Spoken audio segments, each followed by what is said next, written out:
வணக்கம். ஃபயர்லைன் நியூஸ் முதன்மை செய்திகள் வாசிப்பது பத்மபிரியா. நாட்டின் 77வது குடியரசு தின விழா டெல்லியில் உள்ள வரலாற்று சிறப்புமிக்க கடமை பாதையில் நேற்று கோலாகலமாக நடைபெற்றது. நாட்டின் ராணுவ வலிமை, கலாச்சார பன்முகத்தன்மை மற்றும் தற்சார்பு இந்தியாவின் வளர்ச்சியை உலகிற்கு பறைசாற்றும் வகையில் இந்த ஆண்டு கொண்டாட்டங்கள் அமைந்திருந்தன. சாரட் வண்டியில் கடமை பாதைக்கு வந்த குடியரசுத் தலைவர் திரௌபதி முர்முவை பிரதமர் மோடி வரவேற்றார். அதனைத் தொடர்ந்து திரௌபதி முர்மு தேசிய கொடியை ஏற்றி வைத்து மரியாதையை ஏற்றுக்கொண்டார். அப்போது 21 குண்டுகள் முழங்க தேசிய கீதம் இசைக்கப்பட்டது.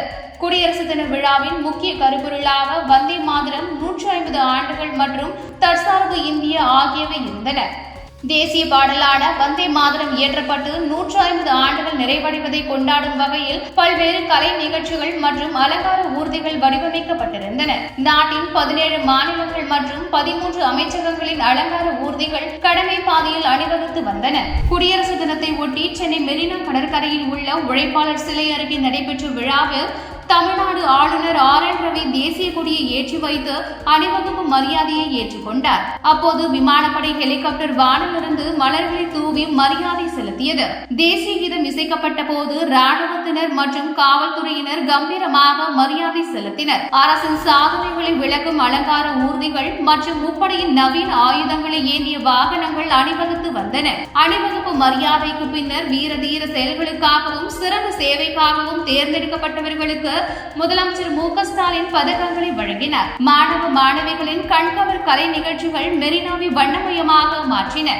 காலி பணியிடங்களை நிரப்புவதில் மட்டுமின்றி குறிப்பிடுவதிலும் திமுக அரசுக்கு அக்கறை இல்லை என்று பாஜக மாநில தலைவர் நயினார் நாகேந்திரன் கடுமையாக விமர்சித்துள்ளார். தமிழ்நாடு ஆசிரியர் தேர்வு வாரியத்தின் வருடாந்திர தேர்வு அட்டவணையில் காலி பணியிடங்களின் எண்ணிக்கையை கூட குறிப்பிடாமல் கண்துடைப்புக்காக ஒரு அறிக்கையை திமுக அரசு வெளியிட்டிருப்பது அதிர்ச்சி அளிப்பதாக அவர் கூறியுள்ளார்.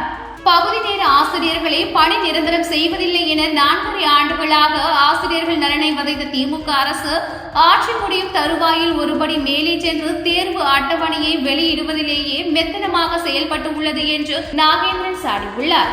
நடிகர் விஜய் அறையில் அமர்ந்து அரசியல் செய்கிறார், களத்தில் இறங்கி வேலை பார்க்க வேண்டும் என்று அதிமுக முன்னாள் அமைச்சர் செல்லூர் ராஜு தெரிவித்துள்ளார். மதுரையில் செய்தியாளர்களுக்கு பேட்டியளித்த அவர், நடிகர் என்ற முகத்தை வைத்து வெற்றி பெறலாம் என நினைக்கின்றார்கள். நடிகர் என்பதால் கூட்டம் கூடுகிறது என அவர் கூறினார்.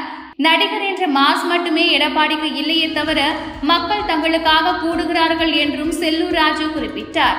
ஒவ்வொரு வீட்டிலும் தாவேகாவுக்கு வாக்கு இருப்பதாக விஜய் கூறுவது வாயில் வடை சுடுவதை போன்றது. குடும்பத்தில் ஒரு வாக்கு உள்ளது என எத்தனை வீடுகளில் விஜய் கணக்கெடுத்தார் என்று செல்லூர் ராஜா வினவினார். ஆதவ் அர்ஜுனாவை அருகில் வைத்துக் கொண்டு ஊழல் பற்றி விஜய் பேசுவது வேடிக்கையானது என்றும் செல்லூர் ராஜு கிண்டல் அடித்தார்.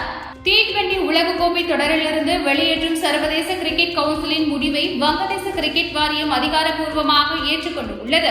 இந்த முடிவை எதிர்த்து மேல்முறையீடு செய்ய போவதில்லை என்றும் அந்நாட்டு கிரிக்கெட் வாரியம் அறிவித்துள்ளது. சர்வதேச கிரிக்கெட் கவுன்சிலின் முடிவை தாங்கள் ஏற்றுக்கொண்டு விட்டதாக வங்கதேச கிரிக்கெட் வாரிய ஊடக குழு தலைவர் அம்ஜத் ஹொசைன் தெரிவித்துள்ளார். இந்தியா சென்று விளையாட வேண்டாம் என்பது வங்கதேச அரசின் முடிவு.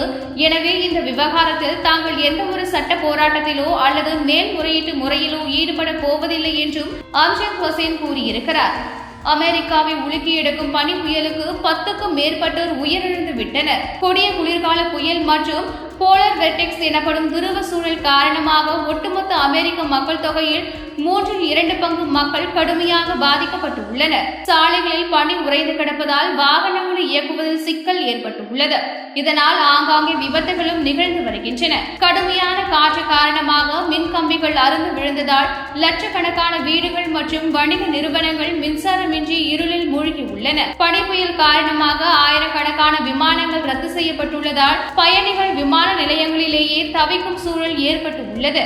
பாதிக்கப்பட்ட பகுதிகளில் மீட்பு படையினர் தீவிர மீட்பு பணிகளை மேற்கொண்டு வருகின்றனர். இத்துடன் இந்த செய்திகள் நிறைவடைகின்றன. வணக்கம்.